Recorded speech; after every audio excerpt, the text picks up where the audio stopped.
Next, let us continue biomolecules. In biomolecules, we will take first carbohydrates. We will take in biomolecules. We are taking carbohydrates. We are taking carbohydrates. We are taking. Sir. Now, carbohydrates. Classification of carbohydrates. We will take. Now we will take a classification of carbohydrates. Classification of carbohydrates based on hydrolysis. Based on hydrolysis. Okay. Now, if the carbohydrate do not undergo hydrolysis, then that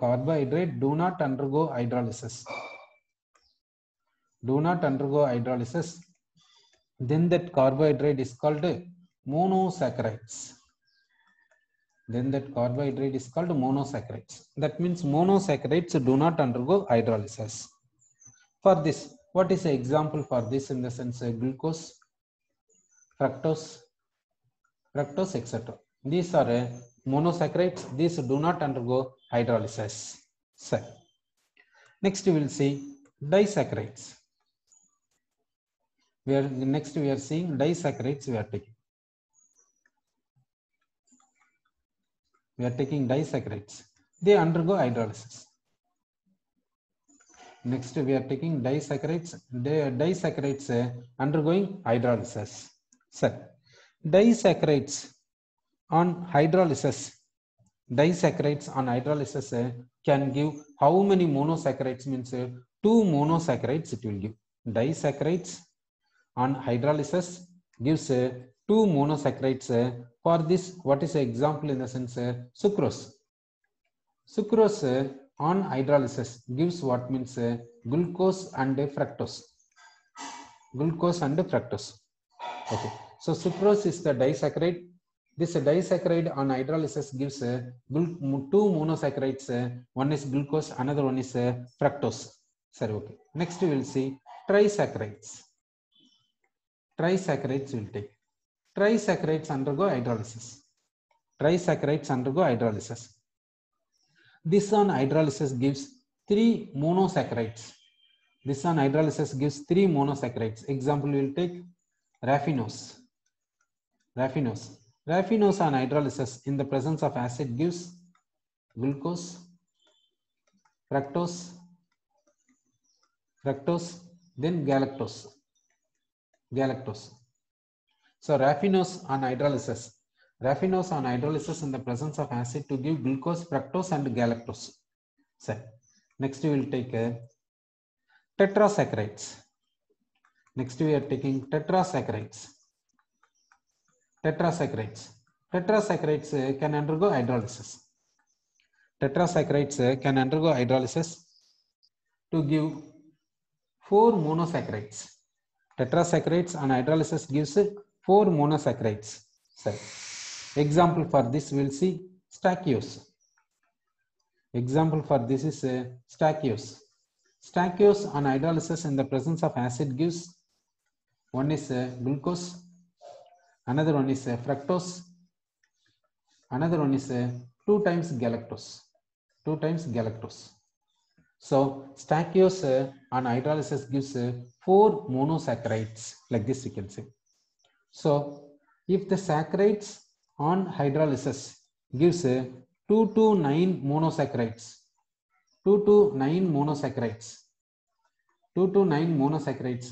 then those saccharides are called oligosaccharides.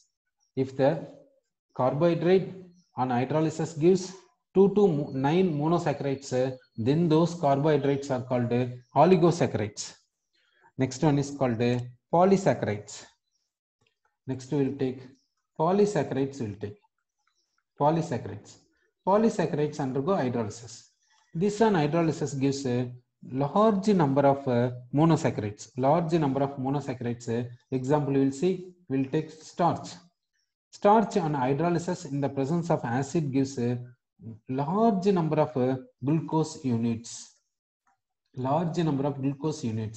Starch on hydrolysis gives a large number of glucose units it gives. Therefore, starch is an example for polysaccharide. Other example for polysaccharide is glycogen, then cellulose we can say.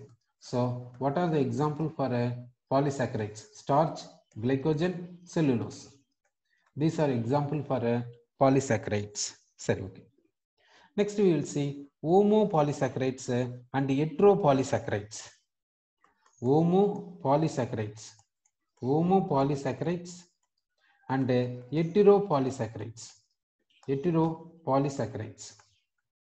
So homopolysaccharides on hydrolysis gives only one kind of monosaccharides.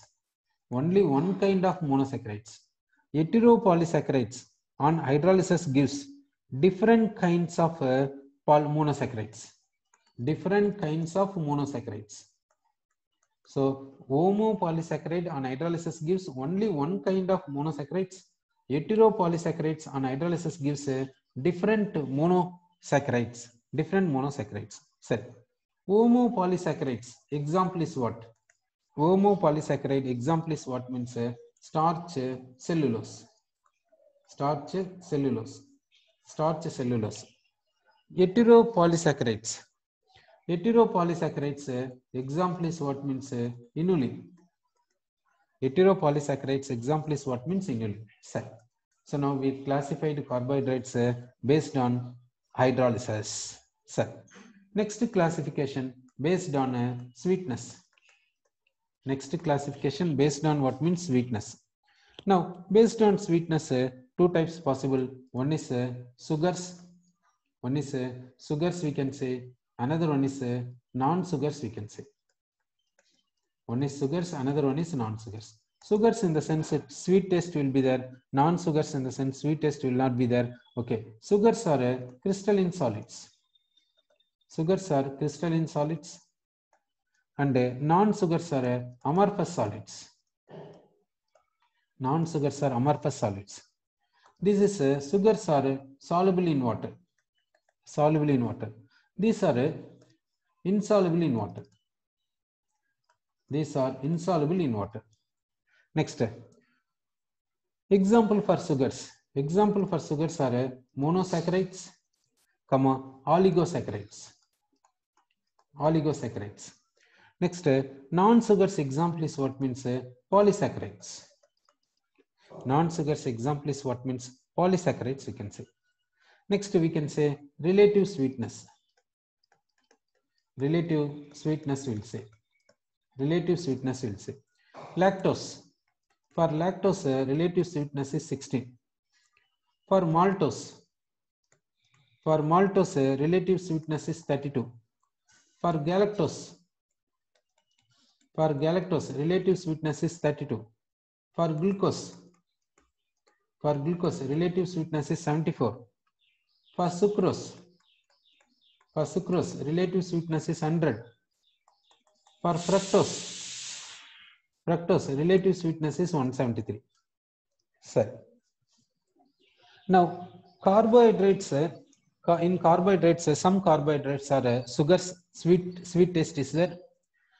Other than carbohydrates also, some compounds, they are not carbohydrates. Even then they are having sweetness. Some compounds, they are not carbohydrates. Even then they are having a sweetness. So what are those? That we'll see. Now we'll take a saccharin. Saccharin is about 500 times as sweet as sucrose. 500 times as sweet as sucrose. 500 times as sweet as sucrose. Then aspartame we will take. We are taking aspartame. This aspartame is a peptide. This is not carbohydrate. Aspartame is the peptide. It is not carbohydrate. It is how many times sweeter in the sense 160 times sweetness when compared to sucrose. Sucrose in the sense chemical name of sugar. Chemical name of sugar only called sucrose. Now, next monolalline.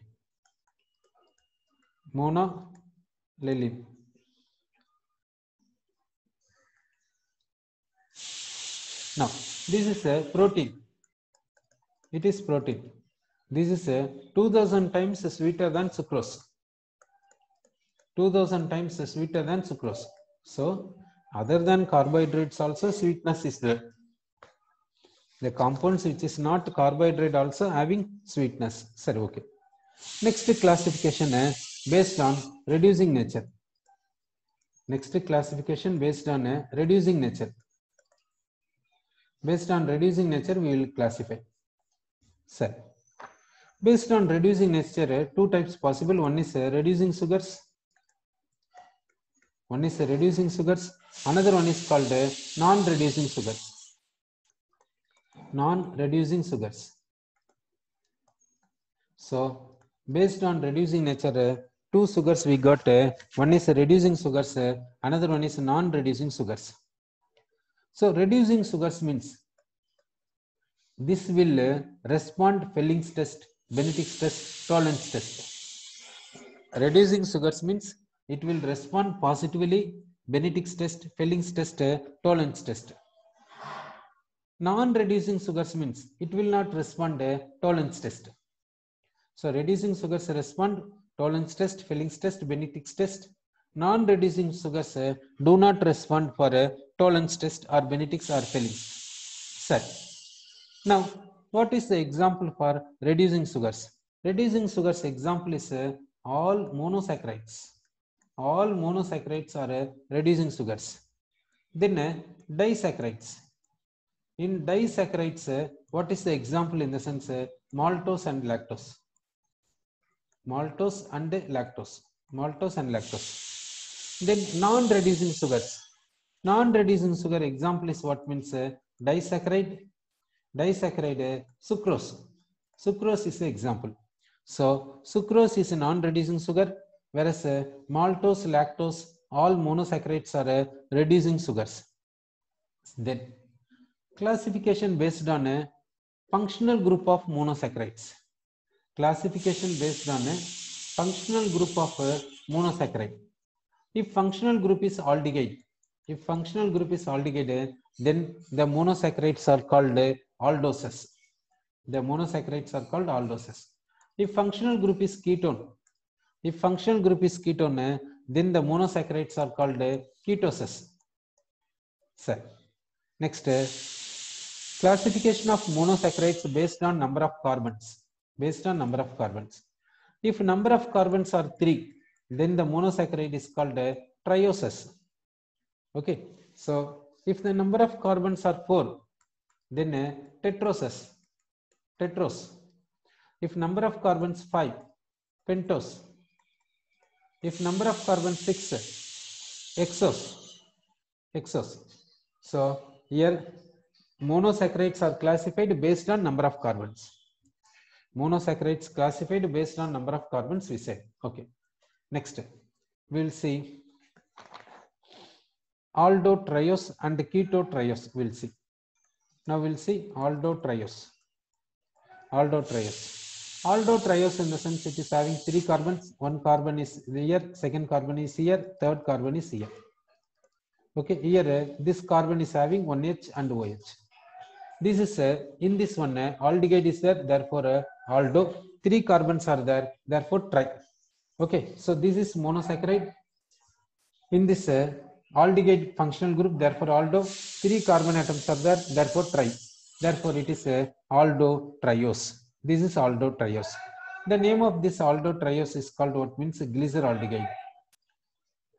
For this, we can write this glyceraldehyde in another way. That is what means OH group this side, H group this side. This H and OH we have interchanged. Then we will write this CH to OH. This is also what means glyceraldehyde. This is also glyceraldehyde. Now, what is the difference between these two? That we will see. In this glyceraldehyde, this is the CH2H. Next to CH2H, this carbon which is optically active. In this carbon, H is left side. H is present left side, OH present right side. This is called capital D configuration. D configuration. In this one, in this glyceraldehyde, here CH2H is there. CH2H next carbon is optically active. in this carbon, OH group is there in left side, therefore it is called L-glyceraldehyde. This we can call it as what means L-glyceraldehyde we can call. Okay, so aldose, D-glyceraldehyde, L-glyceraldehyde, like this we said. Then we will see ketotriose. Now, in this ketotriose, first carbon is CH2H, second carbon is ketone, third carbon is CH2H. So, 3 carbon atoms present, therefore ketone is present, therefore it is a ketotriose. Next, now we know that aldotriose we know. From this aldotriose, how to go for aldopentose? How to go for aldopentose? That we'll see. Okay.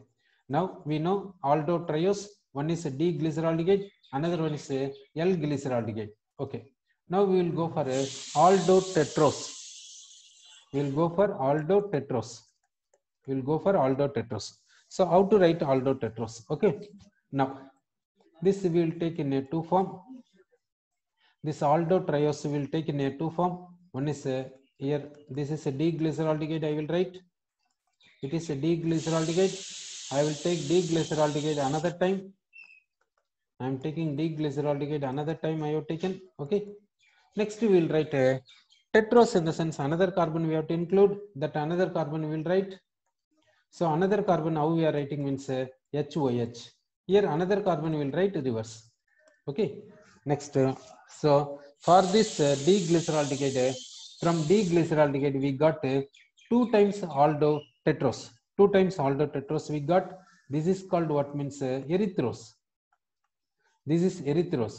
This is what means this is also erythrose. This is also what means this is not erythrose. This is called what means threose.